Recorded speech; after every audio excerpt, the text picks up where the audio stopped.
Masih dalam Kompas Aceh bersama saya, Afla Nadia. Upacara peringatan Hari Ulang Tahun Republik Indonesia ke-74 di lapangan Belang Padang, Banda Aceh berjalan lancar dan hikmat. PLT Gubernur Aceh pada kesempatan tersebut ikut berpesan agar anak muda terus meningkatkan diri menjadi sumber daya manusia yang unggul untuk kemajuan Aceh dan Indonesia ke depannya.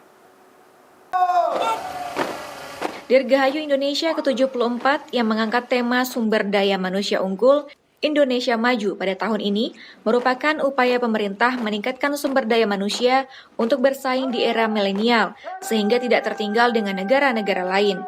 PLT Gubernur Aceh Nova Iriansyah di sela-sela kegiatan memperingati Hari Ulang Tahun Republik Indonesia ke-74 tersebut juga berpesan kepada generasi muda agar menjauhi narkoba dan pornografi, serta jauhi hal negatif lainnya, apalagi kekerasan terhadap anak yang merupakan penerus bangsa nantinya. PLT Gubernur sendiri mengaku bahwa ketiga kasus tersebut saat ini merupakan kasus yang menonjol di Aceh. Pembangunan sumber daya manusia, terutama melalui pendidikan, dan sesuai RPJM, pendidikan kita itu penekanannya ke pendidikan vokasional, yang pada saatnya secara cepat putra-putri kita, anak-anak Aceh sudah punya keterampilan, mampu bekerja, diserap pasar.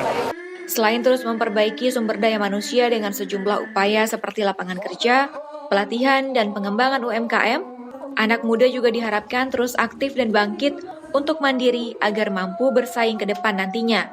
Serta yang paling penting menurut PLT Gubernur Aceh adalah tidak melupakan identitas Provinsi Aceh sebagai negeri syariah tentunya. Syahril, Kompas TV, Banda Aceh.